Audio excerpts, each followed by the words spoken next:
அந்த பாசிக்குடாக்கு கடந்த முறை சென்றிருந்த பொழுது கூட அந்த பாசிக்குடா கூட மிகவும் அலட்சியம் நிறைந்து பொலித்தீன்கள் பிளாஸ்டிக் நிறைந்து தமிழ் சமூகத்தில இருந்து அரசியல்வாதிகள் உருவாகி இருக்கிறார்கள். ஆனால் அவர்கள் கல்வியலாளர்களாகவோ ஒரு செயற்பாட்டாளர்களாகவோ இதுவரைக்கும் இருக்கிறேன். ஆனால் எங்களுக்கு தேவையானது அரசியல் மயக்கப்பட்ட கல்வியாளர்கள், கல்விமயப்படுத்தப்பட்ட அரசியல்வாதிகள் எங்களுக்கு தேவை. ஆனால் இங்கு நடப்பது என்ன, அரசியல் மயக்கப்பட்ட கல்வியாளர்கள் இருக்கிறார்கள். எப்படி இந்த போராளிகள் எடுத்து கட்சிகளாக போராளி குழுக்களா, அதே மாதிரி இந்த அரசியல் கட்சிகளும் இருக்கின்றது. ஆகவே இது மக்களுக்கு வெறுத்து விட்டது. நாங்கள் இழந்து விட்டோம். எத்தனை பேரை நாங்கள் பலி கொடுத்து விட்டோம். அது சும்மா சொன்னால் மாவீரர்கள் என்று சொல்லுவோம், ஆனால் பலி மிக்கது. நிச்சயமாக அந்த உணர்ச்சியை நாங்கள் பொருளாதார உணர்ச்சிக்காக பார்க்க, நான் அடிக்கடி சொல்வதில்லை, அந்த உணர்ச்சியை நீங்கள் உங்களோட போராட காத்து நாங்கள் எல்லாம் முடிந்த கதையாக்கிட்டோம். அதே உணர்ச்சியை ஒரு பொருளாதார புரட்சிக்கு பாருங்க. நீங்கள் கற்பித்த விடயங்களை, நீங்கள் ஆய்வு செய்த விடயங்களை நடைமுறைப்படுத்தி பார்க்கலாம் நினைக்கிறீங்க. அரசியல் இருந்தா தான் முடியும். தலைமை என்றது தொடர்ந்து இன்றைக்கும் யாழ்ப்பாணத்தின் இருந்துதான் அந்த அரசியல் முடிவுகள் எடுக்கப்படுற நிலைமையத்தான் இன்றைக்கும் பாக்குறீங்களா, அல்லது அதுல ஏதாவது மாற்றம் இருக்கு? அது இங்கிருந்து அவர்கள் அப்படி பார்க்கிறார்கள். ஆனா அங்கிருப்பவர்கள் அங்கிருக்க தலைமைத்துவம் பிழை என்று பார்க்கிறார்கள். பார்த்தால் அதை மாற்றினால் நிச்சயமா ஒரு தெளிவு வரும். தேசிய மக்கள் சக்திக்கு எதிராக வைக்கப்படுற மிக பிரதானமான குற்றச்சாட்டு, எங்களுக்கு அபிவிருத்தி முக்கியம் இல்லை, எங்களுக்கு உரிமை வேணும் என்று. இப்ப நீங்கள் தேசிய மக்கள் சக்தியில ஒரு மாநகர முதல்வருக்கு போட்டி போடுறீங்க, நீங்கள் உரிமை வேண்டாம், எங்களுக்கு அபிவிருத்தி மட்டும்தான் வேணும் என்று போட்டி போடுறீங்களா? அதான் நான் சொல்வது. வணக்கம் நேயர்களே, மற்றொரு கலந்துரையாடலில் இணைந்து கொள்கின்றோம். இலங்கை வடக்கு கிழக்கு பிரதேசங்கள் உள்ளூராட்சி சபை தேர்தலில் மிக மும்முரமாகவும் தீவிரமாகவும் நடந்து கொண்டு இருக்கின்றது. தமிழ் தேசிய மக்கள் சக்தி வடக்கு கிழக்கில் ஒரு நிலையான ஆசனங்களை பெற்று தான் ஒரு முக்கியமான கட்சியாக நிலை பெற வேண்டும் என்ற துடிப்போடு செயற்பட்டுக் கொண்டிருக்கிறது. மாறாக தமிழ் தேசிய கட்சி தன்னுடைய இருப்பை தக்க வைத்துக் கொள்வதற்காக போட்டியில் இறங்கியிருக்கிறது. இது தொடர்பில் இன்றைக்கு நாங்கள் மோடு இணைந்து கொள்கின்றார் கனகராஜா பிரேமகுமார், மட்டு மாவட்டத்தின் மாநகர சபை வேட்பாளர், மேயர் வேட்பாளர் திரு பிரேமகுமார். வணக்கம். வணக்கம். மட்டக்களப்பு மாநகர சபை நீண்ட காலமாக யுத்தோர் பிரதேசத்துக்குள்ள இருந்து வந்த பொழுதும், யுத்தம் நிறைவுக்கு வந்த பொழுதும், அண்மையில கூட நான் மட்டநகருக்கு விஜயம் செய்திருந்தேன். மாநகர சபையில பல்வேறு குறைபாடுகள் இருக்கின்றது. வாய்க்கால்கள், கழிவகற்றல் போன்று பல்வேறு பிரச்சனைகளும் இருக்கின்றது. நீங்கள் மாநகர சபையுடைய முதல்வராக தெரிவு செய்யப்படுற பட்சத்தில் இந்த மக்களுக்கு, மட்டுநகர் மக்களுக்கு நீங்கள் என்னெல்லாம் செய்யலாம் என்று கற்பனையோ கனவோட இருப்பீங்களா நினைக்கிறேன். அது என்ன? அடிப்படையாக உங்களுக்கு நன்றி. அதாவது அந்த ஆர்வம் தான் என்னை இந்த மாநகர சபை தேர்தலில் நான் அரசியலில் ஈடுபடுவதற்கு முன்பு கூட இப்படிப்பட்ட சில கனவுகள் என்பதை ஆசைகள், சில அபிவிருத்தி திட்டங்கள், நான் பல்கலைக்கழக இருந்தபடியினால் சில கூட்டங்களுக்கு, சில கருத்தரங்களில் செல்வதுண்டு. அப்பொழுதெல்லாம் திட்டங்கள் தயாரிக்கும் போது நான் என்னுடைய கருத்துக்களை சொல்வதுண்டு. அதே மாதிரி மட்டக்களப்பு மாவட்ட அபிவிருத்தி திட்டத்திலே குறிப்பிட்ட அளவு அந்த ஸ்டேக் ஹோல்டர் டிஸ்கஷன் என்று சொல்வது தங்களை பார்த்திருக்கிறேன். அந்த அடிப்படையில் இம்முறை நான் தேசிய மக்கள் சக்தியில் சென்ற முறை ஒருவிடம் நான் இணைந்து 9 மாதம் தான் ஆகிறது. அப்பொழுது இந்த உள்ளூராட்சி மன்ற தேர்தல் வந்தபோது, சார் உங்களுக்கு ஒரு இன்ட்ரெஸ்ட் இருக்கிறது, ஆயுதை சேருங்கள் என்று சொல்லி, நீங்க கட்டாயம் தலைமை வேட்பாளர், நீங்க தான் பொருத்தமானவர் என்று சொல்லி கேட்டுக்கொண்டே இருக்கிறாங்க. நான் பெற்றுக்கொண்டேன். அதே வேளையில் நான் என்னுடைய முகநூல் பக்கத்தின் கூட அடிக்கடி மட்டக்களப்பு மாநகரம் எப்படி இருக்க வேண்டும் என்று சொல்லி சில பதிவுகளை இடுவது உண்டு. அந்த அடிப்படையை நீங்கள் கேட்டால் உண்மையாக எங்களுக்கு மட்டக்களப்பு மாநகரம் இலங்கையில் இருக்கும் இலங்கையில் இருக்க எல்லா மாநகரங்களும் தனித்துவமானவைதான். அதிலும் குறிப்பாக மட்டக்களப்பு மாநகர மன்றத்துக்கு ஒரு தனித்துவம் உண்டு. நிச்சயமாக எல்லா பக்கத்தாலும் நீர் சூழ்ந்த ஒரு அழகிய நகரம். அதாவது மாநகரம் தலைநகர் இருக்கும். அதாவது மட்டக்களப்பு மாநகரின் பகுதியில் 70-80% மட்டக்களப்பு புளியந்தீவு என்ற பகுதியில் இருக்கிறது. ஆனா அதைக்கும் அப்பாலும் மாநகரம் இருக்கிறது. ஆகவே ஒட்டுமொத்தமாக பார்க்கும் பொழுது மட்டக்களப்பு மாநகரத்தில் இதுவரை இருந்த முதல்வர்கள் சில திட்டங்களை செய்திருக்கால் கூடிய அடிப்படையான தெரியும். மாநகர சபை என்றால் போலவருக்கு ஊடாக கழிவு முகாமைத்துவம், தெருவிளக்குகள், வீதிகள் அமைத்து செய்திருக்கிறார்கள். இருந்தாலும் அதற்கு அப்பா நாங்கள் என்ன செய்ய வேண்டும் என்பதை என்னை பொறுத்த மட்டில் அது அந்த அளவாக செய்யப்படவில்லை. உண்மையாக மாநகர சபை என்றால் அது அடிப்படையானது. எல்லா மாநகர சபை நகர சபையில் செய்வது. அதுக்கு மேலால் அரசாங்கம் சேர்ந்தோ வெளிநாட்டு இதுகளோட ஒரு திட்டத்தை வகுத்து எப்படி இதை நாங்கள் அபிவிருத்தி செய்யலாம் என்பது நடந்த மாதிரி இல்லை. ஆகவேதான் இப்பொழுது அதுக்கு ஒரு சந்தர்ப்பம் நான் என்னுடைய சொல்வது, அதாவது அடிப்படையானது உங்களுக்கு தெரியும். அடிப்படையானது திரும்ப அதாவது கழிவகற்றுகள், வீடுகள், வீதி விளக்குகள் கூட மக்கள் யோசிக்கிறார்கள். அதைத்தான் அப்பால் இல்லை, அதற்கு அப்பால் செய்ய வேண்டும். அந்த வகையில் நீங்கள் பார்க்கும் பொழுது எமது மாநகரம் என்று பார்த்தால், மட்டும் மாநகரம் என்று பார்த்தால், எங்களுக்கு புளியந்தீவு அமைந்திருக்கும் ஒரு பகுதி, அது மட்டும் மாநகர 75 வீதங்களை கொண்டிருக்கிறது. அதே வேளத்தில் இந்த மட்டுநாள் மாநகர பகுதியில் 20 வட்டாரங்கள் உள்ளன. இந்த 20 வட்டாரங்களை 4 பகுதியாக நீங்கள் பிரித்தால், ஒரு பகுதி அதாவது எல்லாத்தையும் சேர்ந்து இந்த அதாவது புளியந்தீவு தீவில் அமைந்திருக்கிறது. அதுக்கு மெருகு சேர்ப்பது எங்களுக்கு மட்டமான கலப்பெண் உங்களுக்கு தெரியும் வரலாறு.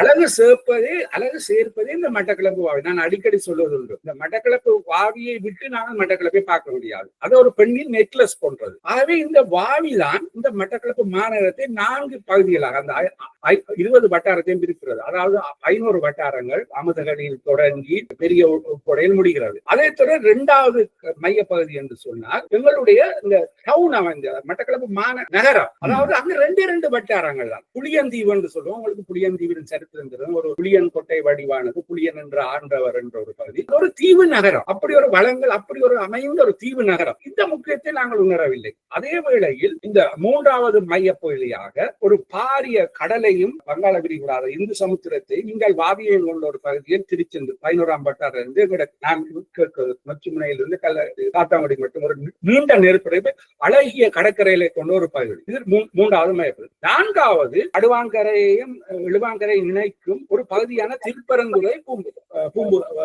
புதுநகர் பகுதி. இந்த 4 மைய பிரதேசங்களை சேர்ந்ததுதான் எங்கள் மட்டு மாநகரம். இதை அழகாக நாங்கள் வடிவமைக்கலாம். ஆனா அடிப்படையாக மாநகரம் என்ன செய்கிறது? இங்கு திண்ம முகாமைத்தனத்தையும் தெருவிளக்குகளையும் வீடுகளையும் அமைப்பதுதான் அந்த மாநகர சபை. நீங்கள் இந்த மாநகரத்தை ஒரு சுற்றுலாவுக்கான ஒரு ஈர்ப்பு மையமாக, மற்றது மட்டக்களப்பு பிரதேசத்தையும் ஒரு ஈர்ப்பு மையமாக கட்டமைக்கணும் நினைக்கிறீங்க? அப்ப அந்த ஒரு திட்டம் நான் ஒரு அநேகமாக ஏற்கனவே சொல்லுவது, அதாவது உங்களுக்கு தெரியும் போர்ட் சிட்டி என்று மட்டக்களப்பு. அப்பொழுது நான் இங்க ஒரு என்னுடைய திட்டத்தை வாவி நகரம், அந்த வாவி நகரம் எப்படி என்ற மையப்படுத்தி உங்களுக்கு தெரியும் இந்த டவுன் ஒரு சர்வீஸ், அதாவது சர்வீஸ் சென்டர் ஒரு நாளைக்கு ஃப்ளோட்டிங் பாப்புலேஷனாக 80,000 மக்கள் வந்து போகிறார்கள். அங்குதான் சர்வீஸ் செக்டர்ஸ் எல்லாம் இருக்கிறது. அதாவது கடைகள் இருக்கின்றன, போஸ்ட் சர்வீஸ் இருக்கின்றன, முக்கியமாக எங்களுடைய தேசிய வைத்தியசாலை இருக்கிறது, போஸ்ட் சர்வீஸ் இருக்கிறது, முன்பு எங்களுடைய மாவட்ட செயலகம் இருந்தது, இப்படி சர்வீஸ் செக்டர் பல பிரபல பாடசாலை இருக்காது. அது அங்க ஒரு மத்திய பகுதியில் அமைந்து அதை நாங்கள் ஒரு சுற்றுலா மையமாகவும் மாற்றி இந்த வாவி நகரம் என்ற கன்செப்ட் ஊடாக உங்களுக்கு தெரியும் அந்த இன்டகிரேட்டட் பிளானிங், ஜோனல் பிளானிங் எல்லாம் செய்து அந்த நடுமைய பகுதியை எல்லாத்தையும் நான் சொன்ன இந்த 4 மைய பகுதியை முடித்து 3 விதமான மையம், அதாவது பொருளாதார பேட்டை மையமாக இப்பொழுது திராய்மடுக்கு போய்விட்டது. அதை அங்குதான் இப்பொழுது உங்களுடைய நிலப்பரப்பில் இருக்கின்றன, டவுனுக்கு இல்ல. அதே தொழிற்பேட்டை மையமாகவும், அதாவது இண்டஸ்ட்ரியல் ஹப்பாகவும். 2வது உங்களுக்கு தெரியும் மட்டக்களப்பு மீன் வளம் உள்ள நாடு, பாலமீன் மழை, அதாவது பார் மவுத்தில் ஊடாக பாலமீன் பகுதியில் அழகாக அங்கு போட் ஹவுஸ் ஏற்கனவே கைவிடப்பட்ட ஐஸ் ஃபேக்டரி இருந்து ஒரு ஃபிஷரிஸ் ஹப்பாகவும் எங்கள் டவுனை ஃபிஷரிஸ் ஹப்பாக செய்யறதுக்கான முயற்சிகள் ஆரம்பிக்கப்பட்டிருக்கா அல்லது நீங்கள் இனித்தான் அதை கொண்டு வந்து? ஏற்கனவே சில சமீபத்தில் பொருளாதார மின்தி அமைக்க வந்த பொழுது உங்களுக்கு தெரியுமே கைவிடப்பட்ட ஒரு அது இருக்கிறது ஐஸ் ஃபேக்டரி பன்னெடுங்காலமாக இருக்கிறது. இந்த இடத்தில் இருக்கு. மற்ற எங்களுக்கு ஒரு ஜெட்டி என்பதை விட காபர் அமைப்பது என்று பிஷரிஸ் காபர் தேவையாக இருக்கிறது. இதெல்லாம் நான் சஜஸ்ட் பண்ணி வச்சிருக்கிறேன். ஆனால் சந்தர்ப்பம் பாய்க்கும் பொழுது இதை எங்கள் மாநகர சபை நிதியினூடாக செய்ய முடியாது. மற்றது உங்களுக்கு தெரியும் இந்த பர்டிகுலர் டவுன் என்பது ஒரு காலத்தில் நான் சொன்னேன் 3வது அதாவது 3வது சர்வீஸ் செக்டர், 2வது பிஷரிஸ் பர்டிகுலர் புளியந்தீவு மிகவும் ஒரு பாரம்பரிய முக்கியத்துவம் வாய்ந்த இடம். உங்களுக்கு தெரியும் மட்டக்களப்பில் ஒல்லாந்தர் வந்திருக்கிறார்கள், போர்த்துகீசர் வந்திருக்கார்கள், பிரிட்டிஷார் இருந்திருக்கார்கள், எங்களுடைய அரசு போர்த்துகீசர் ஒல்லாந்தர் வருவதற்கு வழி சமைத்து கொடுத்தது இந்த உங்களுக்கு சரித்திரம் தெரிஞ்சிருக்கும். அப்படிப்பட்ட அந்த காலத்தில் ஒரு பெரிய நிலப்பரப்பில் ஒரு ஜெட்டி இருந்தது கல்குடாவில். அங்கிருந்து திருவோணமலைக்கு போய் கொப்ரா வர்த்தகம் நடந்திருக்கிறது. எங்களுடைய மட்டக்களப்பு கொப்ரா தான் மிகவும் அந்த வெப்பநிலை காரணமாக மிகவும் உயர் ரகத்தில் இருந்திருக்கிறது. எமது கிழக்கு மாநிலத்தை சொல்லுவார்கள் கூரையினால் தென்னஞ்சோலையினால் வேயப்பட்ட ஒரு அழகிய மாகாணம். மேலிருந்து பார்த்தால் பேர்ட்ஸ்வியூல தென்னை மரங்கள் தான் இருந்தது. சூறாவளிக்கு அளந்து விட்டது. திருவண்ணாமலை தொடங்கினால் பொத்துவில் மட்டும் போனால் தென்னை மரங்கள் தான் எத்தனை ஏக்கர் கணக்கில் இருந்தது. அப்படிப்பட்ட வளமிக்க ஒரு மாகாணம். ஒரு நீண்ட கடற்பரப்பு கொண்டிருக்கும். அது உங்களுக்கு தெரியும். நான் அடிக்கடி மட்டக்களப்பு அந்த பிரதான வீதியே கடலோடு தானே போகுது, கடலோட போகுது, சமாந்தரமா போகுது. எரிகளில் தொடங்கி கிட்டத்தட்ட 48 கடற்கரைகள் உள்ளன அபிவிருத்தி செய்யக்கூடிய. ஆனால் எங்களுக்கு தெரிஞ்சதெல்லாம் பாசிக்கூடா, கழுவங்க, அப்படி 2 இடங்கள். ஆனா அந்த பாசிக்குடாக்கு கடந்த முறை சென்றிருந்த பொழுது கூட அந்த பாசிக்குடா கூட மிகவும் அழுத்தம், பொலித்தீன்கள், பிளாஸ்டிக் நிறைந்து இதுதான் எங்கள் மட்டு நகர். ஆகவே இதனூடாகத்தான் நாங்கள் எப்படி சிந்திக்கிறார்கள். அதுல அந்த ஹோட்டல்கள் எல்லாம் குழம்பு வைத்திருப்பதும் அவர்கள் கூடிய பகுதியில் ஆக்கிரமிப்பது அதெல்லாம் நீங்க சென்றீங்க என்றால் தனியார்கள் பொதுமக்கள் பாவனை இடம் வந்து அழுக்காக இருக்கிறது. ஆனால் தனியார் ஹோட்டல்களுக்கு மிகப்பெரிய பரப்பு வைத்திருக்கிறார்கள்.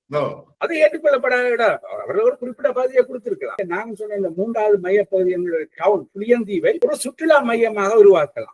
அழகு சுற்றி வர பாவி, பாவி சார்ந்த சுற்றுலா, அது சொல்ல தேவையில்லை. போட்டிங், காதுகள் நிச்சயம். மற்றது ஒல்லாந்தர் கோட்டை, இப்பொழுது ஒல்லாந்தர் கோட்டை மியூசியம் மாத்திரம், ஒல்லாந்தர் கோட்டை மாவட்ட செயலகம் போட்டு அதை ஆக்கலாம். அதாவது பாரம்பரிய பல எச்சங்கள் அங்கு இருக்கின்றன. பிரிட்டிஷார் சீமைப்பனை என்பதை இங்குதான் இருக்கிறது. அது ஒரு ஒல்லாந்தர் கொண்டு வந்த போர்த்துகீசியர் இங்குதான் அந்த பகுதியில் தான் இருக்கிறது. இதையொட்டி நாங்கள் ஒரு அழகிய சுற்றுலா தலமாக அதை வைத்தால் இந்த புளோட்டிங் பாப்புலேஷன்ல நாங்கள் தனியார் லோக்கலாக்களை உள்வாங்கலாம். ஆகவே இந்த பர்டிகுலர் லகூன் சிட்டி மட்டக்களப்பு வாவி நகரத்தில் ஒரு அழகிய தொழிற்பேட்டை மீன்பிடி மையம் சுற்றுலா மையத்தை உருவாக்கி ஒரு திட்டத்தை உருவாக்கும் பொழுது அந்த சுற்றுலா மையத்துக்கு பல திட்டங்கள், எங்களுக்கு ஒரு ஒழுங்கான சீவரைக்கு இல்லை, சாக்கடை திட்டம் இல்லை, இதையெல்லாம் செய்யும் பொழுது ஒரு அழகிய நகரமாக உருவாக்க முடியும். ஆனால் பாரிய நிதி வேண்டும். எங்கள் கடற்பரப்பு எங்கள் இடுவாங்கரை மலங்க கிழக்கு மாகாணம் திருவண்ணாமலையிலிருந்து பொத்துவில்லை கூட 5 மடங்கு. ஆனால் என்ன நடைபெறது? எங்களுடைய பலங்கள் எங்களுக்குரிய அந்த தொழில்நுட்பம் இல்லாததால் அங்கால் இருந்து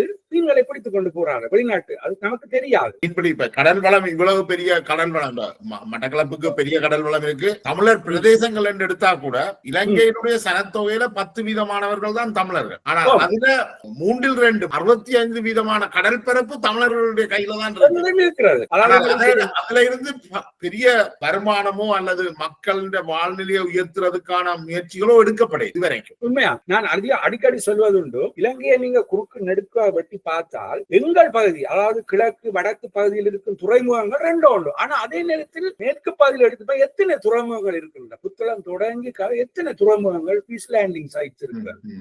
இதே ஆப்வியஸ் வெளிப்படை. குறுக்க நெடுக்கா வெட்டி பார்த்தீர்கள் சமந்தர் இருந்து புத்தளம் மட்டும் மீன்பிடி துறைமுகங்கள், பீஸ் லேண்டிங் சைட், ஆங்கரேஜ். மட்டக்களப்பில் இருந்து இங்கால் எடுத்து பாருங்கள், யாழ்ப்பாணம் வந்து எத்தனை இருக்கு? ஒன்றுமில்லை. மட்டக்களப்பில் இருப்பது ஆக ஒன்று பாலச்சனை.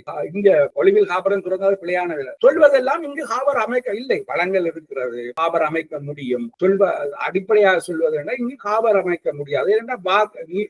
கடல் வந்து மண் பாக்குறதா? அப்படி அல்ல. சில பரப்புகள் இருக்கிற ஒன்றாக்கி அப்படி இருக்கு. அது அழகிய கடற்கரைகள். இது 2மே காணும். அந்த கடற்கரைகள் அந்த பாசிக்குடா மாதிரி கிழக்கு மாநிலத்தில் 3 பாரிய, ஒன்று நீலாவளி, 2வது பாசிக்குடா, அருகம்பை. இதை விட வென்றால் எங்கு இருக்கிறது? 3ம் சர்வதேச மிக பெயர் பெற்ற அருகம்பை எல்லாம் சர்வதேச சுற்றுலா பயணிகள் வார இடம். ஆனா அந்த இடமே அவ்வளவு அழகாக வைத்திருக்கப்படே இல்லை.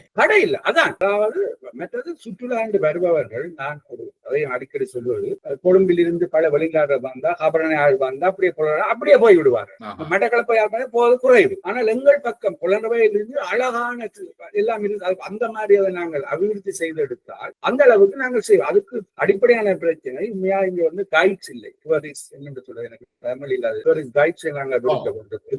வரலாற்றை சொல்ல வேண்டும். ஒரு மியூசியம் இருக்க வேண்டும். உங்கள் வரலாற்றை செய்ய வேண்டும். அதுக்கேற்ற விதமாக ஒரு பாரிய அளவு நான் சொன்ன விதமாக இந்த சுற்றுலா பயணிகளை தேர்ந்தெடுப்பதற்குரிய வசதிகள் உங்களுக்கு நான் சொன்ன 80% புளோட்டிங் பாப்புலேஷன் காலையிலிருந்து இங்க சர்வீஸ் செக்டர், சர்வீஸ் ஏரியா தான் அந்த மட்ட புளியந்தீவு சர்வீஸ் ப்ரொவைடராக இருக்கிறது.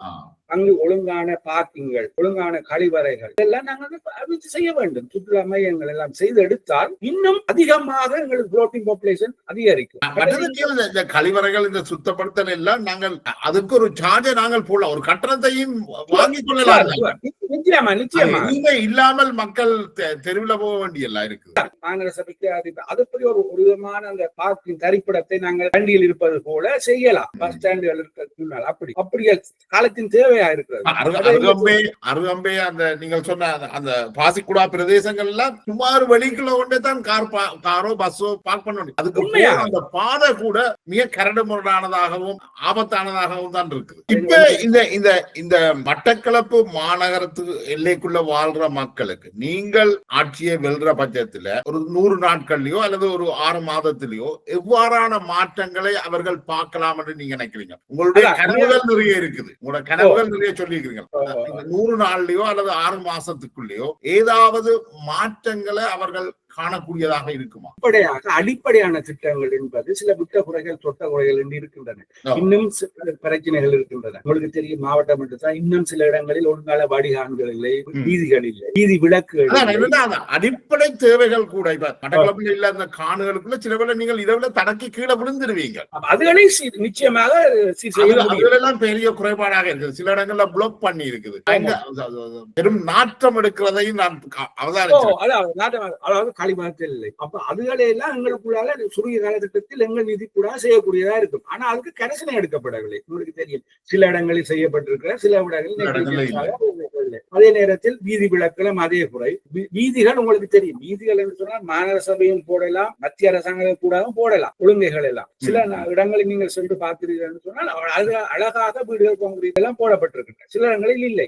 அதே நேரத்தில் உங்களுக்கு தெரியும், இங்கு இருக்கும், அதாவது மாநகரத்துக்குள் இருக்கும், அதாவது கடை தொகுதிகள், அதுகள் கூட இந்த 2 சமூகங்கள், எங்களுடைய சீலை வியாபாரங்கள், அதிக வியாபாரங்கள், இந்த இதுகள் கூடி இப்பொழுதுதான் ஒரு புரிந்துணர்வு வந்திருக்கிறது. ஒரு வணிக சமூகம் இங்கு இருக்கிறார்கள். அவர்கள் ஊடாக நாங்கள் முன்னேற்ற முடியும். ஆனா என்ன நடக்கிறது, இங்கு அவர்களிடையில் பிளவுபட்டு இருப்பதனால் வேட்டிக்கு போட்டியாக கடைகள், இவைகளை ஊடாக நாங்கள் எங்கள் சமூகம் என்ன செய்ய வேண்டும், என்ன விதமான பங்களிப்பை நாங்கள் இந்த சுற்றுலா துறைக்கு, அவர்களுடைய வியாபாரம் எப்படி இருக்கு, இதையொட்டு எப்படி சுற்றுலா பயணிகளை நாங்கள் உள்ளிட்ட முடியும் என்பதை நாங்கள் சொன்ன. அடுத்தது இந்த 20 வட்டாரத்தை நீங்க சொன்னபடி முதலாவது குறுகிய கால திட்டங்களாக, அதாவது நான் ஏற்கனவே சொன்னேன், இன்னும் தீர்க்கப்படாத பிரச்சனை, அடிப்படை பிரச்சனைகள் உள்ளன. அதுகளை நாங்கள் தீர்ப்பதற்கு நிச்சயமாக என்னென்றால் சோலை வரிகள் ஊடாக, நிதி முகாமைத்துவம் ஊடாக செய்ய வேண்டும். மற்றது உங்களுக்கு தெரியும், எங்களுடைய ஒரு நூலகம் என்பது இன்னும் இல்லை. ஆனால் ஏற்கனவே அவர்கள் அதை நாங்கள் ஏதோ விதமாக முன்னெடுத்த ஒரு அழகிய, அது யார் செய்வது, ஒரு நூலகம் எங்களுக்கு தேவையா இருக்கிறது. அது பாரிய நூலகமாக வடிவமைக்கப்பட்டிருக்கின்றது, நடத்திருக்கிறது. அதுக்குரிய புத்தகங்கள் எல்லாம் வந்துவிருக்கு. ஆனால் அதில் அரசியல் செய்யக்கூடாது. நாங்கள் அதை வைத்து எப்படி செய்ய வேண்டும். அதாவது ஜீவரை உண்மையா தெரியும், மட்டக்களப்பில் மிக முக்கிய தேவை கழிவு சாக்கடை என்று சொல்வார், சாக்கடை திட்டம். என்னன்னு சொன்னா உங்களுக்கு தெரியும், இப்பொழுது கழிவு, அதாவது சாக்கடை நீர்கள், இப்பொழுது நீர் வந்தாலும் வீட்டு திட்டங்கள் என்பதை விட வீடுகள் எல்லாம் எந்த அளவுக்கு கூடுதலா குழாய் நீர் அதில் பாவிச்சு சாக்கடை கழிவுகள் கூடிவிட்டன, இவையெல்லாம் வந்து செல்கின்றன பாவியில். அது மிகவும் ஆபத்தானது. ஒருத்தரும் கவனத்தில் எடுக்கிறார்கள் இல்லை. என்னன்னு சொன்னா எங்கு போய் கடைசியாக பாவில் தானே போக வேண்டும், இதுக்கு ஒரு நல்ல ஒரு திட்டம் வேண்டும். அடுத்தது இப்பொழுது ஏதோ ஒரு விதமாக நீர் திட்டம் என்று சொல்லி எங்களுக்கு உள்ளிட்ட திட்டமாக குடிநீர் திட்டம் வந்து விட்டது. இல்லாவிட்டால் கிணற்று கூட எங்களுக்கு உப்பாகி இருக்கும் கிணறுகள் எல்லாம். ஆனால் நல்ல வேளையாக அந்த வராமல் இன்னும் கிணறுகள் தண்ணியில் வச்சிருக்கிறார்கள். இருந்தாலும் குழாய் நீர் திட்டம், குழாய் நீர் வருவதனால் அந்த உப்பாகும் சாத்தியம் குறைந்து விட்டது. ஆனா இருந்தாலும் எங்களுடைய வளம் நீர் என்பது எப்பொழுதும் பெருமையாது. கிணற்று நீரை நாங்கள் அதிக அளவு பாய்க்க வேண்டும். கிணற்று நீரை என்ன வளமாக பாய்ப்பது என்றதுனா அந்த பாவி அந்த கிணற்று நீரை தாங்கி வைப்பதற்கு பங்களிப்பு. அதனூடாக அந்த ஆற்றுவாய் முகாமைப்பு உங்களுக்கு தெரியும். ஆற்றுவாய் கூடி எங்களுக்கு ஒழுங்காக முகாமைக்கப்படுத்துவதில்லை. அதை இயற்கையாக விட்டுவிட வேண்டும். ஏனென்றால் அது ஆற்றுகள் எல்லாம் பல இடங்களில் ஆழம் குறைந்து சில்டிங், அதாவது ஆழப்படுத்த வேண்டும். அது பிரெட்ஜிங் என்று சொல்லுவோம், அதை செய்ய வேண்டும். எங்களுக்கு பெரிய களம் ஒன்று இருக்கிறது, எருமை தீவண்டு. அதனூடாக எங்களுடைய அதிகளவான நெச்சைக்குரிய அப்படி நாங்கள் சில திட்டங்களை நாங்கள் யோசித்து செய்ய வேண்டும். அதற்கு நிச்சயமாக நிதியுதவி தேவை. புதிய திட்டங்களை நாங்கள் இப்போ உடனடியாக செய்ய வேண்டும். தமிழ் பிரதேசங்கள்ல இருக்கிற பாரிய குறைபாடு, அது மட்டக்களப்பிலையும் இருக்கிற பாரிய குறைபாடு, நாங்கள் மூலப்பொருட்களாகத்தான் எல்லாத்தையும் கொடுக்கிறோம். நெல்லை அறுவடை செய்து நெல்லாக கொடுக்கிறோம், மீனை பிடிச்சு மீனாக கொடுக்கிறோம். ஆனா இது ஒரு முடிவு பொருளாக மாற்றி அதற்கு பெறுமதியை அதிகரித்து கூடிய விலைக்கு விநியோகித்து அந்த லாபத்தை எடுக்கிற தன்மைகள் இன்னும் உருவாகப்படையில்லை. அது சம்பந்தமாக நீங்கள் ஒரு விவசாய பேராசிரியரும் அது சம்பந்தமாக நிறைய ஆய்வுகளும் செய்திருப்பீர்கள். அது இந்த மீன்பிடி சம்பந்தமான விஷயங்களும் உங்களுக்குள்ள வரும்னு நினைக்கிறேன். ஏதாவது காரிய மாற்றங்கள் வருமா? அதான் இப்பொழுது என்னென்றால் இந்த இதை பற்றி முதலாவது இந்த எங்களுடன் நியமன வளங்கள் இருக்கின்றன, மூலப்பொருட்கள் இருக்கின்றன. ஆனா இது அடுத்து பெறுமதி சேர் தொழில்நுட்பம் என்பது சில ஆட்களுக்கு தேவையாக இருக்கிறது, சில ஆட்களுக்கு அது தெரிந்திருக்கு, அதுக்குரிய வசதிகளை செய்து கொடுக்கப்பட நிதி உதவி இல்லை. ஆனால் தற்போது உங்களுக்கு தெரியும், நான் அப்பொழுது விவசாய பீடாதிபதியாக இருக்கிறது, உங்களுக்கு தெரியும் பிசினஸ் இன்குபேட்டர்ஸ் என்ற ஒரு யூனிவர்சிட்டி இருக்கிறது. இது கட்டாயமான தேவை. இப்பொழுதுதான் நாங்கள் கடந்த 2 வருடங்களுக்கு ஒரு வருடத்துக்கு பிரிட்டிஷ் துறையில் இருந்து முன்னாள் ஓய்வேந்தர் அவர்கள் உதவினாலும் தொழில்நுட்ப பூங்கா ஒன்றை உருவாக்கி இருக்கு. அந்த தொழில்நுட்ப மத்திய பகுதியில் இருக்கிறது. எங்கென்று சொன்னால் அந்த அரசடியில். அதனுடைய இன்னும் அது நோக்கம் இடவில்லை என்றால் சில குறைகளுடைய நோக்கம் இப்படிப்பட்ட அந்த பெறுமதி சேர் அறிவை புகட்டுவதும் சிலருக்கு உதாரணமாக அந்த வசதிகள் இல்லாம இருக்கும். உதாரணமா ஒரு மாம்பழத்தில் இருந்து ஒரு மேங்கோ ஜூஸ் செய்வதற்கு மெஷினரி இல்லாம இருந்தால் அதை நாங்கள் ரெண்டு மாதிரி என்ற காசம் எடுக்காமல் அதை அங்கு அமைத்து பயிற்சிகளை கொடுத்து அவர்கள் மாம்பழம் தான் கொண்டு வர வேண்டும். கொண்டு வந்து விட்டால் நீங்கள் எல்லா தொழில்நுட்பத்தையும் கொடுத்து எல்லா இயந்திரங்களையும் கொடுத்து நீங்கள் மூலப்பொருட்களை பெறுமதி செய்கிற நீங்கள் கொண்டு வில்லுங்க. இதுதான் தொழில்நுட்ப இன்குபேஷன் என்று சொல்வது பிசினஸ். இதை பற்றி நாங்கள் தொடங்கி இருக்கிறோம். ஆனா இது இன்னும் அது முழு வீச்சு நிறுவனத்தை வந்து நீங்கள் நடத்துவீங்கள். ஆனால் அவர்கள் வந்து ஒரு குறிப்பிட்ட செலுத்துவீங்க ஒரு ரெண்ட் அவுட் பண்ணது. அதாவது அந்த பிசினஸ் இங்கு அதுல செய்து அப்ப இப்படி மெல்ல படிப்படியாக நாங்கள் இதை ஒரு நோக்காக கொண்டிருக்கிறோம். ஆனால் அது ஒரு குறைந்த முழுவீச்சாக இயங்கவில்லை, சிலருக்கு தெரியவில்லை. இருந்தாலும் பல மக்கள் பல இடங்களில் நாங்கள் 2-3 கண்காட்சியை வச்சிருக்கிறோம். பெருமதி இப்பொழுதுதான் பயணப்படுத்திருக்கிறார். சில மிகவும் பாராட்டத்தக்க மூலப்பொருட்களோட பெருமதி சார்ந்ததை தயாரித்திருக்கிறார். ஆனால் அடுத்த எப்படி அதை சந்தைப்படுத்துதல், எந்த விதமான சாட்சியல் சர்டிபிகேஷன் செய்யாமல் அதில் தடுமாறிக்கொண்டிருக்கிறார். ஆனால் இந்த தொழில்நுட்ப முழுவீச்சாக இயங்குமா இருந்தால் இந்த குறைகளை எல்லாம் நாங்கள் ஈடு செய்ய முடியும். இதுவரைக்கும் இருந்த பிரச்சனை என்னென்றால் தமிழ் சமூகத்தில இருந்து அரசியல்வாதிகள் உருவாகி இருக்கிறார்கள். ஆனால் அவர்கள் வந்து கல்வியலாளர்களாகவோ ஒரு செயற்பாட்டாளர்களாகவோ இதுவரைக்கும் இருக்கல. நீங்கள் இந்த மாகாண சபையில நீங்கள் வெற்றி அடைந்தால் உங்களுக்கு மத்திய அரசாங்கமும் உங்களோட இடத்துல இருக்குது. அப்படியால் உங்களுக்கு இந்த வாய்ப்புகளை மிக இலகுவாக செய்யக்கூடியதாக இருக்கும். நிச்சயமா இதுதான் என்னுடைய உண்மையாக என்னுடைய தனிப்பட்ட ஆதாயத்துக்கும் நான் இப்படி ஒரு கலாச்சாரத்தை நாங்கள் உருவாக்க வேண்டும். எதிர்காலத்தில் இப்படிப்பட்ட பல எங்களுடைய கல்வியாளர் அரசியலுக்கு வர வேண்டும். பல முயற்சியாளர் உங்களுக்கு தெரியும். அதாவது அரசியலில் உண்மையாக அகாடமிக் அதாவது எங்களுடைய பல்கலைக்கழகங்களையும் அரசியல் இருக்கிறது. ஆனால் கூடுதலாக அவர்கள் அரசியல் மயப்படுத்தப்பட்டு விட்டார்கள். ஆனால் எங்களுக்கு தேவையானது அரசியல் மயக்கப்பட்ட கல்வியாளர்கள், கல்வி மயப்படுத்தப்பட்ட அரசியல்வாதிகள் எங்களுக்கு தேவை. ஆனால் இங்கு நடப்பது என்ன, அரசியல் மயக்கப்பட்ட கல்வியாளர்கள் இருக்கிறார். எங்களுக்கு தேவையானது கல்வி மயப்படுத்தப்பட்ட அரசியல். இதுதான் அதுதான் என்னுடைய ஒரு தாரக மந்திரம். இதை நாங்கள் எதிர்காலத்தை உருவாக்க வேண்டும். நடப்பதெல்லாம் உங்களுக்கு அதை நான் சொல்ல தேவையில்லை. எல்லா பல்கலைக்கழகத்திலும் அரசியலுக்கு பின்னால் போபவர்கள் தான் இந்த கல்வியாளர்களோ இன்னவோ செய்து ஏதோ ஒரு விதமாக. இப்ப நாங்கள் கொஞ்சம் அரசியல் காய்ப்போம். என்றால் வடமாகாணத்திலே ஒரு பெரிய பிரச்சனை இருக்கு. இப்ப தமிழ் தேசிய கட்சிகள் பாரதூரமான பின்னடைவை சந்திச்சவை கடந்த 2 தேர்தலையும். அதால அவர்கள் ஒரு இருப்புக்கான ஒரு போராட்டத்தை செய்கிறார்கள். அப்ப அதால பல்வேறு வகையான பிரச்சாரங்களும் முன்னெடுக்கப்படுது. அது சிலது ஒரு வெறுப்பு பேச்சாகவும் மாறுது. இந்த போக்கு மட்டக்களப்புலயும் இருக்கா? அதாவது இங்கு உங்களுக்கு தெரியும், இங்கும் இந்த தமிழ் தேசியம், தமிழ் என்று தமிழ் பட்ட வடக்குல தமிழ் பட்டி இருந்தது. ஆனால் அந்த இடையில் என்ன அந்த பிரதேசவாதம் உள்ளிட்ட அதை குழப்பி விட்டது. அந்த பிரதேசவாதமும் தமிழ் தேசியமும் ஒன்று சார்ந்து என்பதை விட ஒன்று இந்த தமிழ் தேசியவாதம் இங்கு நியாயமான தமிழ் தேசியவாதம் நம்ம இருக்கிறது. ஆனால் இந்த பிரதேசவாதம் கலந்து அதை குழப்பிக் கொண்டிருக்கிறது. அதே நேரத்தில் தற்காலிற்கு அப்பால் யாழ்ப்பாணத்திலோ சரி இங்கேயோ சரி அந்த தமிழ் தேசியவாதம் அவருடைய நிலைப்பாட்டினார் ஒன்றாக இருந்தவர்கள், அதாவது ஒரு கட்சியாக உருவாகி காங்கிரஸாக உருவாகி உடைந்து அவர்களுக்குள்ளே பலவாக உடைந்தபடியினால் என்ன நடைபெற்றிருக்கிறது, அவர்கள் பலதாக உடைந்ததினால் அவர்கள் ஒன்றாக இருக்கலாம் என்பதுதான் மக்கள் எதிர்பார்ப்பு. அதே நேரத்தில் இதேதான் எங்களுடைய போராளிகளுக்கும் இருந்த சந்தர்ப்பம் இருந்தது.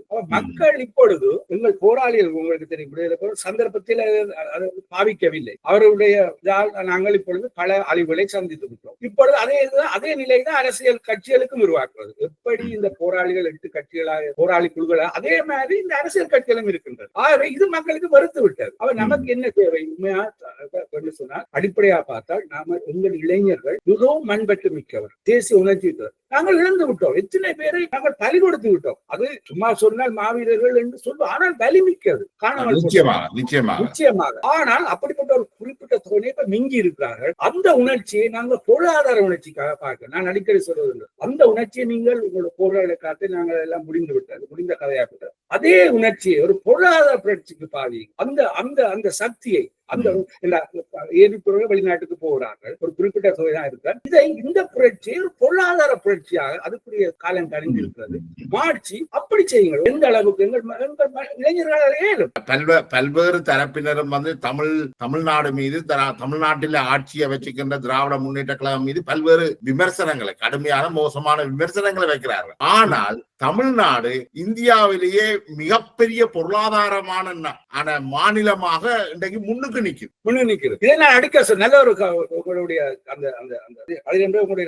சொன்ன உதாரணம் என்றால், தமிழ்நாட்டில் எப்படிப்பட்ட அரசுகள் இருந்தாலும் அவர்கள் இந்த பொருளாதாரத்துக்கு கொடுக்க மாட்டாங்க, பொருளாதாரத்தை வீழ்ச்சி அடைய விட மாட்டாங்க. அது இங்க இல்லை. இங்க என்ன உசுப்பேத்தும் அரசியல் தான் நடக்கிறது. நாங்கள் இங்க என்ன பொருளாதாரத்தை கட்டமைக்க வேண்டும். நீங்கள் சொன்னீர்கள் ஆரம்பத்தில் அவங்களோட ஒரு திட்டம் இல்லை. அந்த திட்டத்தை சொல்லி அரசியல் செய்யலாம். அவர்கள் பொருளாதார திட்டத்தை அப்படி எல்லாம் போட்டிமே அது இல்லை வெளிநாட்டு. ஆனால் இப்பொழுது வெளிநாட்டில் டயஸ்போரா கூடி இங்கு வந்து உள்ள வாங்கி வருவதற்கு சென்ற வருடங்களில் அதுக்குரிய காலங்கள் என்பதை விட அந்த நிலைமை மோசமான. ஆனால் இப்பொழுது அவர்கள் தேசியத்தில் சேருவதா அப்படியுமா குழப்பிக் கொண்டிருக்கிறார்கள். ஆனால் அவர்கள் இங்கு அரசியல் சார்பற்று இங்கு வந்தால் நிச்சயமாக எதிர்காலம் இருக்கு. இங்க ஒரு பொழுது எல்லாம் நாங்கள் கொண்டு வருவோம் டயஸ்போரா. அப்படி அல்ல. டயஸ்போரா உங்களுக்கு தெரியும், அரசியல் தேசிய அரசாங்கம் வந்து இருந்து வேலை தயாரா இருக்கிறார்கள். ஆனால் பெரும்பாலான நாடுகள் நீங்கள் இப்ப உங்களுக்கு அவ்வாறான திட்டங்கள் இருக்கு. மட்டக்களப்பு மாநகர சபையில நீங்கள் ஒரு வேலை திட்டத்தை முன்வைத்தீர்கள் என்றால் அதுல முதலீடு செய்வதற்கோ அல்லது தொழிற்சாலைகளை அமைப்பதற்கோ அவர்களுக்கு வாய்ப்புகள் வழங்கப்படுமா? அதெல்லாம் என்னுடைய நோக்கம் என்பதை விட இந்த ஒரு ஈடுபாட்டுக்கு தான் நான் இதுக்குள்ள வந்திருக்கிறேன். உபவேந்தரா இருந்திருக்கிறேன், பீடாதிபதியா இருக்கிறேன். 2 பீடங்களில் விவசாய பீடம், தொழில்நுட்ப கூடம், விபுலானந்த அழகிய கணக்கு கூட பணிப்பாளராக கூட இருந்து விட்டேன். ஆகவே அந்த ஒரு நிறைவாக என்னுடைய பங்களிப்பை செய்து விட்டேன். இப்பொழுது ஒரு சந்தர்ப்பம் வந்த போதுதான் நீங்கள் கற்பித்த விடயங்களை, நீங்கள் ஆய்வு செய்த விடயங்களை நடைமுறைப்படுத்தி பார்க்கலாம்னு நினைக்கிறீங்க. சந்தர்ப்பம் அரசியல் இருந்தா தான் முடியும். அப்ப அதைத்தான் அந்த ஒரு சந்தர்ப்பத்துக்கு தான் வந்திருக்கிறேன். நிறைவாக எப்படி இருந்தால் நிச்சயமாக செய்வோம். இருக்கிறார்கள் சில அரசியல் செய்ய வலிக்கிட்டாலும் அதில் அரசியல் கலக்கப்படுகிறார். ஒரு திட்டங்களை கொண்டு வர நான் இங்கே சொல்லுகிறேன். மட்டக்களப்பு நீங்களும் கேள்விப்பட்டீர்கள். கிராப் சிட்டி வந்து இப்பொழுது ஒரு 5 வருடங்களுக்கு முன்பு பட்டுவான் என்ற இடத்தில் வரவழைக்கிட்டார். அதனூடாக பலர் எங்களுடைய வளங்கள் மீன் வளங்கள் தானே, மீன் வளர்க்கலாம், இறால் வளர்க்கலாம். அதை ஏதோ சாக்குல அது வந்து சொல்லி அது அப்படியே போய்விட்டது. அதுல அரசியல் செய்து போய்விட்டார். இப்படி சில திட்டங்களை கொண்டு வரும் பொழுது என்ன நடைபெறும்? ஒரு அரசியல் கலைக்கிறது. நைல் நதியை எடுத்து பாருங்க, வியட்நாமை எடுத்து பாருங்க, பேங்காக்கை எடுத்து பாருங்க. உலகத்தின் கலாச்சாரம் எல்லாம் நதிகளை சார்ந்துதானே உருவானது. அப்ப எங்கள் பாவியில் மட்டும் ஒன்று செய்ய வலிக்கிட்டால் பல விமர்சனங்கள். அதை நாங்கள் மாற்ற வேண்டும். நிச்சயமாக பாவி சார்ந்த எங்களுடைய உண்மையாக நான் நினைக்கிறேன் அடிப்படை பாவி சார்ந்த அந்த பொருளாதார அபிவிருத்திக்கு நாங்கள் இன்னும் முக்கியத்துவம் கொடுக்க வேண்டும். பல வளங்கள் இருக்கின்றன. இல்ல உண்மையிலேயே நான் பிரித்தானியாவில் வாழ்கிறேன். பிரித்தானியாவில் பொதுவாக சொல்லும்படியான இயற்கையான வளங்கள், காட்சிகள் இல்லை. ஆனா இந்த நாடு ஒரு சுற்றுலா தலமாக தன்னை செயற்கையாக தக்க வச்சுக் கொண்டிருக்கு. ஆனா எங்கள் போன்ற நாடுகள்ல எவ்வளவோ வளங்கள் இருந்தும் அவை இயற்கையானதாக அவை பயன்படுத்தவில்லை. அது ஏனோ தானோ என்பதை விட அதுக்கு காரணங்கள் பல சொல்லலாம். ஆனால் இப்பொழுதான காலம் கணிந்து வருகிறது. நிச்சயமாக அதை நாங்கள் அதான் சொல்லுவோம், இளைஞர்களை உள்வாங்க வேண்டும். அந்த இளைஞர் சக்திகளை இப்படிப்பட்ட அந்த மண்பட்டுடன் கூடிய ஒரு பொருளாதார அந்த அவருடைய இதுகளை முன்னேற்ற வேண்டும். அடுத்தது ஒரு திறந்த மனதுடன் வெளிப்படைத்தன்மையான நேர்மையான லஞ்சம் உள்ளிட்ட அரசியல் கலாச்சாரத்தை உருவாக்கி அதனூடாக பல இளைஞர்களை நாங்கள் உள்வாங்கி அரசியல் ஈடுபடுத்தும். இப்பொழுதும் பலர் ஈடுபட்டிருக்கிறார். அவர்கள் எல்லாம் ஆரம்பத்தில் வரும்போதும் பேரளவில் தெரியப்படாது. மட்டக்களப்பு மாவட்டத்துக்கு யாழ் மாவட்டத்தில் இருந்து தொழில் சார்ந்து பயணிப்பவர்கள் நிறைய பேர்கள் இருக்கிறார்கள் நினைக்கிறேன். எல்லாம் இப்பொழுது யாழ் மாவட்டம் அதிக அளவு டெவலப் பண்ணி அபிவிருத்தி வந்துவிடும். நான் சில வேளை அங்கு சில மேனேஜர் போற சில வீடு அவரோட கலந்து சில அதிலும் இருக்கு. அந்த இடையில அது அங்கு நல்ல ஒரு முன்னேற்றம் இருக்கு. அவர் ஒழுங்கான பாதையில் பயணிக்கிறார். இப்பொழுதுதான் அங்கும் பிரச்சனை போறதுக்கு பின்னால் பல சிறு சிறு சிறு தொழிற்சாலை வந்திருக்காங்க. நல்ல ஒரு வர்த்தகம் அவர் வெளிநாட்டுடன் செய்கிறார்கள். பல விதமான அந்த வழிகாட்டுகள் வந்திருக்கின்றன. நீங்கள் சொன்ன அந்த பெருமை தொழில்நுட்பத்தில் கூட பல திட்டங்கள் பல தொழில் வாய்ப்புகள் உருவாகி கொண்டு அதுக்கு நான் என்ன கேட்க வந்தேன்னா அது அடிப்படை வந்து இன்றைக்கும் யாழ்ப்பாணத்துல இருந்துதான் மட்டக்களப்புக்கு ஒரு சிறு தொகையினர் என்றாலும் சேவைகளை வழங்க வருகிறோம் என்றால் அந்த சேவைகளை நீங்கள் மட்டக்களப்பிலேயே உருவாக்கலாம். அவை கல்வி வளர்ச்சி அதுகள் இப்பொழுது நிச்சயமா நீங்க அதை உருவாக்கலாம். ஏன்னா முதல் இருந்த அந்த பிரதிபல எல்லாம் கலந்து எல்லாரும் ஒன்று அந்த நிலைப்பாடெல்லாம் மலையேறிவிட்டது. இப்பொழுது எல்லோரிடத்தும் வடக்கிலும் இருக்கிறார்கள் படித்தவர்கள், கிழக்கிலும் இருக்கிறார்கள், நிலைப்பாடு வந்திருக்கு. எல்லாரும் ஒன்றாக சேர்ந்து அந்த நிலைப்பாடு உருவாக்குறது நிச்சயமா. என்னன்னா தமிழ் பிரதேசங்கள் வந்து தங்களுக்குள்ள ஒரு தொடர்பாடல நாங்கள் வச்சிருக்கணும் நினைக்கிறோம். தொடர்ச்சியாக தமிழ் தலைமை என்றது தொடர்ந்து இன்றைக்கும் யாழ்ப்பாணத்தின் இருந்துதான் அந்த அரசியல் முடிவுகள் எடுக்கப்படுற நிலைமையத்தான் இன்றைக்கும் பாக்குறீங்களா அல்லது அதுல ஏதாவது மாற்றம் இருக்கா? அந்த ஒரு சந்தேகம் இருப்பதுதான் இப்பொழுதும் அந்த அரசியல் குழம்பி இருக்கிறது. ரெண்டு பக்கத்திலும் அங்கு யாழ்ப்பாணத்திலும் அப்படித்தான் இங்க, அதாவது இங்க இருக்கிறது யாழ்ப்பாணத்தின் முடிவுகள் எடுக்கப்பட வேண்டும். ஆனா அங்கு யாழ்ப்பாணத்தில் அவர்கள் எடுக்கும் முடிவுகள் சரியில்லை, ஒரு சிலர் தான் அதை வைத்திருக்கிறார்கள் என்ற நிலைப்பாடு ரெண்டும் ஒன்றுதான். அதாவது இங்கிருந்து அவர்கள் அப்படி பார்க்கிறார்கள். ஆனா அங்கிருப்பவர்கள் அங்க இருக்க தலைமைத்துவம் பிழை என்று பார்க்கிறார்கள். குடிக்கொடி பார்த்தால் அதை மாற்றினால் நிச்சயமா ஒரு தெளிவு வரும். அதுக்கு ஒரு என்ற அளவில் எங்களுக்குள்ள அந்த உடன்பாடும் தொடர்பாடலும் மிக அவசியமாக இருக்குது. அவசியமானது இந்த போக்குவரத்து செயற்பாடுகள் கூட இப்ப மட்டக்களப்பில இருந்து போற ஒருவர் வடமாகாணத்துக்கு போகணும் என்றால் அது நேரடியாக வடமாகாணத்துக்கு போகக்கூடிய பாதைகளும் இப்போது இல்லைன்னு நினைக்கிறேன். எதிர்காலத்துல இது சம்பந்தமான செயற்பாடுகளுக்கு நீங்கள் அழுத்தங்கள் கொடுக்கறதுக்கு வாய்ப்புகள் இருக்கு. அது நிச்சயமா செய்ய வேண்டியது. உதாரணத்துக்கு என்ன சொல்வது, முல்லைத்தீவுக்கும் இடையில் இருக்கும் ஒரு பாதை, அது என்ன வெளியோர அந்த கரையோர பாலம், இந்த பாலத்தை போட்டால் நேரடியாக போலாம். அதை ஏன் போடாமல் இருந்தவர்கள்? வெளியோயா பாலம், இன்னொரு பாலம், ஒரு பொக்கலாட் அந்த ஆனால் எத்தனையோ பாலங்கள் போட்டு இங்கே திறந்தார்கள். கிண்ணியா பாலம், ராகுலி பாலம், கங்கை பாலம் எல்லாம். ஆனா இந்த பாலத்தை செய்திருந்தால் நேரடியாக செல்லலாம். நான் அடிக்கடி எவ்வளவு விரைவாக செல்லக்கூடியதாக இருக்கும் நினைக்கிறீங்க அப்படி நடந்தா? 6-7 மணித்தியாலம் எடுக்குது நினைக்கிறேன் மட்டக்களப்பில இருந்து யாழ்ப்பாணம்.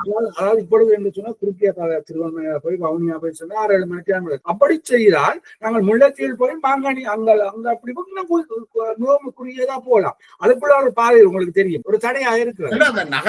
நகருக்கு நகர் நாங்கள் தொடர்பாடலை இலகுவாக வச்சிருக்கிறதன் மூலம் தமிழ் மக்களுடைய சுற்றுலா பயணிகள், இப்ப தமிழ் மக்களும் பெருந்தொகையில வெளிநாடுகளில் இருக்கிறார்கள், அவர்களும் சுற்றுலா பயணிகளாக வருகிறார்கள். யாழ்ப்பாணத்தில் உள்ளவர்களுக்கும் மட்டக்களப்பு அழகா பார்க்கணும் என்ற விருப்பங்கள் இருக்கும். அதைத்தான் நான் இப்ப சொல்லுறேன். இங்கு சுற்றுலாத்துறைகள் வெளிநாட்டு சுற்றுலாத்துறையை விட உள்ளூர் சுற்றுலாத்துறைகளை நாங்கள் வளர்க்க வேண்டும். மட்டக்களப்பிலோ யாழ்ப்பாணத்திலோ திருவண்ணாமலையிலோ எத்தனை முருகன் கோயில் இருக்கின்றன. ஒரு டூர்ல எடுத்து நல்லூர் டு தொண்டமனார் மட்டக்களப்பினுடைய வழிபாட்டு முறைகளும் யாழ்ப்பாணத்திலிருந்து சற்று வித்தியாசமான கண்ணகி வழிபாட்டு முறை, கலாச்சார வித்தியாசங்கள் இருக்குது. அது வடிவாக செய்யலாம். அது அந்த மாதிரி ஒரு அது கலை இருக்கின்றது. அதனுடைய கலாச்சாரம் சார்ந்த நாங்கள் என்ன செய்து கொண்டிருக்கிறோம், எங்கள் கலாச்சாரம் எப்படி இருக்கிறது, இது இருக்கிறதுனா கலாச்சாரம் சார்ந்த சுற்றுலாவை நாங்கள் அது நல்ல ஒரு. உங்களுக்கு எதிராக தேசிய மக்கள் சக்திக்கு எதிராக வைக்கப்படுற மிக பிரதானமான குற்றச்சாட்டு எங்களுக்கு அபிவிருத்தி முக்கியம் இல்லை, எங்களுக்கு உரிமை வேணும் என்று. இப்ப நீங்கள் தேசிய மக்கள் சக்தியில ஒரு மாநகர முதல்வருக்கு போட்டி போடுறீங்க, நீங்கள் உரிமை வேண்டாம் எங்களுக்கு அபிவிருத்தி மட்டும்தான் வேணும் என்று போட்டி போடுறீங்களா?